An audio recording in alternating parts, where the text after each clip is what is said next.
House manager in the first Trump impeachment.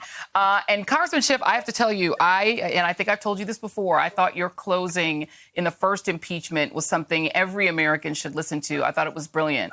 So as somebody who's done this gig before, give me your assessment and grade of the closing today. A plus plus plus. I think Jamie Raskin and the team of managers flawlessly presented the case, powerfully, emotionally. They drew on the Constitution and the law. They drew on common sense. You couldn't make a more persuasive case. And the facts are on their side. It's so overwhelming. Joy, I pointed to something in the last trial that really stood out to me. And I think with every case, it's something that really stands out to each of us. What stands out to me is the president's statement, I think at 6 o'clock on the night of the insurrection, when multiple people lay dead. The president said, these are the things and events that happen when a landslide election is stripped away. This was the president's reaction.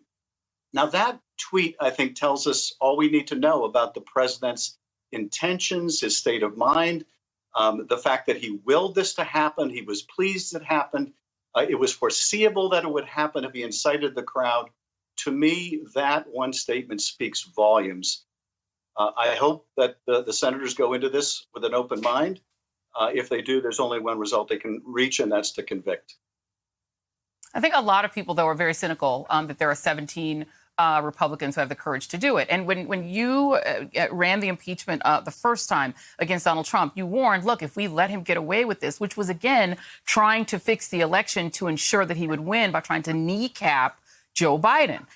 He was really doing essentially the same thing. This time, he took it to a different level, meaning he has basically paramilitary forces storm the Capitol to try to stop Joe Biden from then being certified as the president. Do you worry that if and when Republicans let him do that, and then he's allowed to run again, I think there's a lot of legitimate worry that if he goes in knowing that he has paramilitary forces who are willing to be activated by him, including Proud Boys and others who are really dangerous, that his next step will just be to get in and never leave? Well, Joanna, I think you're right. We made the point a year ago, sadly prescient as it would turn out, that if he got away with this, if he was allowed to commit impeachable offenses and there was no repercussion, we had to fully expect he would do it again.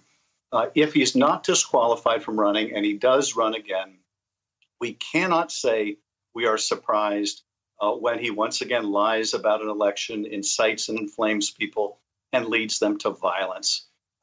You would think that having the example we've had over the last year, that point would make itself. And I think that Jamie Raskin made it very powerfully today. But you're absolutely right. We will have only ourselves to blame if once again, having seen what this man is capable of, we've seen how if he learns anything, he learns that he can get away with anything. We cannot be surprised if he puts the country through hell again. Hey, thanks for watching our YouTube channel. You should know that you can follow today's top stories and breaking news and catch up on your favorite MSNBC shows all in one place. Download the NBC News app today.